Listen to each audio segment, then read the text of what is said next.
पिछले वीडियो में हमने जाना कि फ्रंटल रेनफॉल होते कैसे हैं और ये जानने के लिए हमने वेस्टर्लीज और ईस्टर्लीज के बारे में जाना। आइए अब जानते हैं कि वेस्टर्लीज और ईस्टर्लीज में द्वंद्व होने के कारण कैसे वो समय बारिश में परिवर्तित होती है।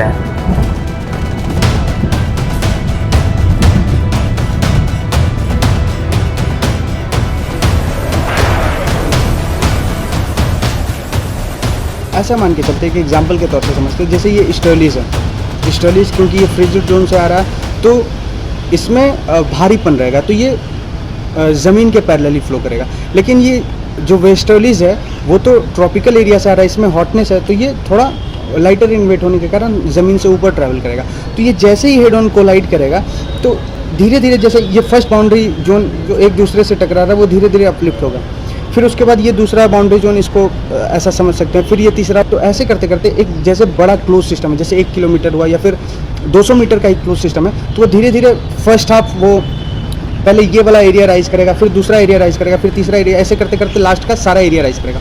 और जो एरिया राइज करता है तो इसमें क्या हो रहा है, ये तो हॉट एयर मास है ना, और ये कोल्ड एयर मास है। तो जब हॉट एयर मास राइज करता है तो हम लोगों को पता है कि उसमें मॉइस्चर भी होगा, और जब हॉट एयर मास राइज करेगा तो जैसे ऊपर जाएगा तो उसका टेम्परेचर ठंडा होगा, हायर भी गो कूलर भी फील। क्यों? क्योंकि नॉर्मल लैप्स रेट कितना होता है, 6.5 डिग्री सेल्सियस। हर 1 किलोमीटर के हिसाब से 6.5 डिग्री सेल्सियस घटता जाता है, तो ऐसा होता है। तो जैसे ही ये वेस्टर्लीज ऊपर की ओर जाएगा तो टेम्परेचर भी डिक्रीज़ करेगा, और जब टेम्परेचर डिक्रीज़ करेगा तो रिलेटिव ह्यूमिडिटी इंक्रीज़ करेगा, और यही एक कारण होता है कि वहाँ पे लगातार बारिश होता है। फ्रंटल, इसी को बोलते हैं frontal formation. Cold front, warm front, मतलब ये आपका ईस्टर्लीज हो गया, वेस्टर्लीज हो गया, धीरे धीरे राइज कर रहा है, और जब राइज करेगा तो हायर भी गो कूलर भी फील। मतलब क्या, टेम्परेचर ऊपर में डिक्रीज़ करता है, और जब ऊपर में टेम्परेचर डिक्रीज़ करेगा तो रिलेटिव ह्यूमिडिटी इंक्रीज़ होगा, मतलब सेचुरेशन आएगा, मतलब 100%, सुपर सेचुरेशन मतलब 110%, और जब भी 110% होगा तो बहुत ज़ोरदार बारिश होगा।